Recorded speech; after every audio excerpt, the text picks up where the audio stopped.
this sorted. It's all up and running, no leaks. All seems to run okay. It starts better without too much choke for some reason. It took me a while to start it, and I turned the choke off and it started a bit better, so maybe it only needs a little bit of choke instead of full choke, because maybe that was flooding it a bit, but that's sorted. I think my next job, while it's in bits and it's going to be a long winter anyway, I'm going to take the cam cover off and do all the shims. Got everything over here all worked out, so I can go through, write down what I'm on, what shims I need to order, little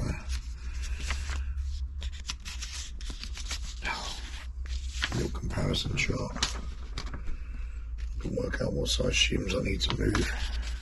Might get away with just swapping some around, printed off instructions and stuff. So that's my next job. I might get the front mud guard on.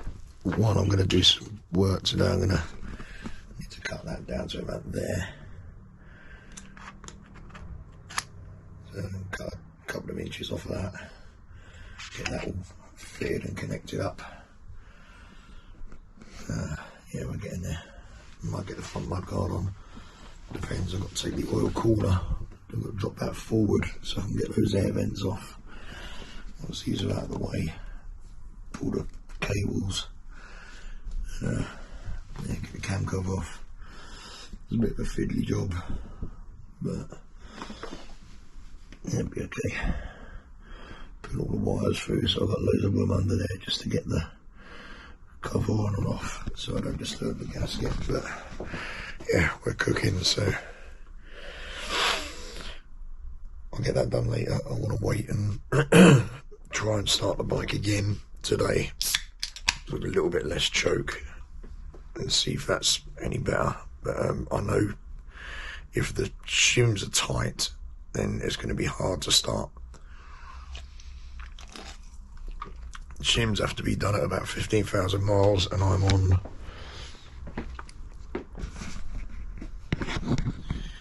15, so I might as well do it. It's another little job done that's going to be not have to be done for years, so may as well do it, and so I shall crack on with that later. But for now, I'm going to have a bit of a tidy up and wait till a decent hour. It's 8:45 on a Sunday. I don't think my neighbours are going to appreciate a bike starting up. But I need to tidy up. There's bits of rags and tools everywhere. I'm going to lose Allen keys if I don't put them away. So, but she runs and runs sweet. Sounds really nice. I did turn the pilots up a little bit to see if that would help with the starting, but it sounded a little bit boggy on low down revs, so I put them back to 2.5. They were working fine on 2.5 before, so but I think I've sorted the starting issues out now. I shall try again at a more sensible time. So for now, that's me logging off, and it's still cold. Here we are, a little bit of a open heart surgery. Doing all the valve clearances. I sort of double and triple checked them. There is a few that are out of limit. And the one over here, it's got to be between 0.11 and 1.5. I mean, those are that size small. There's number 4. Number 2 is down as well. Same with the exhaust end. Some of them are out of limit as well, so I've got to go through and pop each shim out and see where we are with that. Some of them I can probably swap around, but yeah, the valve clearances are out, so that's a fun job.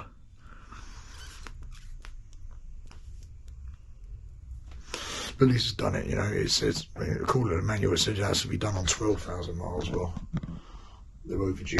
So to find some out I was kind of expecting that, really.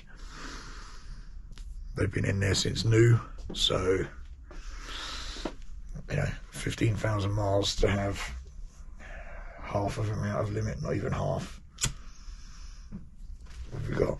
1/6 to 20.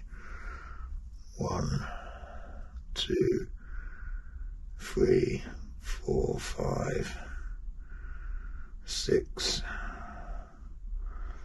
7, 8. 8 out of 16 are out, so 50% change.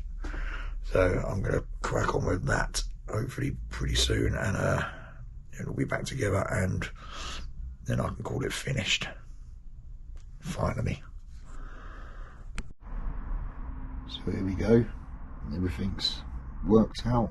I've ordered the shims I need. I've only got to buy 6 different shims, because some of these I can swap around, like that one there. If I put that shim into there, that will be then in limit, so it's not too bad. It's actually a little bit easier than I thought it would be, but I'm not going to bother with cylinder 1 because that's totally in limit. There's no issues with that at all. So yeah, just got to wait for parcel now.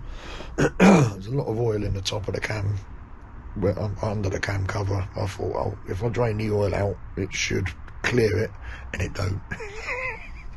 So I've drained the oil out for no reason. So while I was at it, I've ordered a new oil filter. I might as well stick an oil filter on there, and job done. So it should run nicely when it's done. So I should wait for the parcel, well, post to come. I've paid extra for 1 to 2 day delivery, so maybe Tuesday it'll hopefully be here. So by midweek next week it should be done. Cam cover should be on, got the new gasket laid out to get ready, and pull the old one out.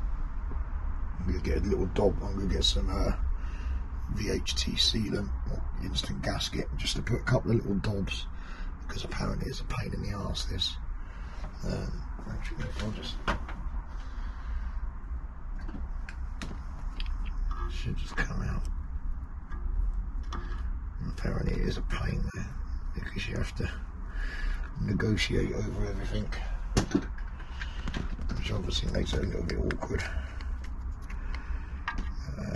It's a genuine gasket, so it should be okay. I'll pull that out later. But yeah, we're getting there. Once the shims are done and the cam cover's back on officially, that's it. I'll stick some oil in, make sure it runs nicely still, I don't break the engine, and then the tank can go on, and we're pretty much done.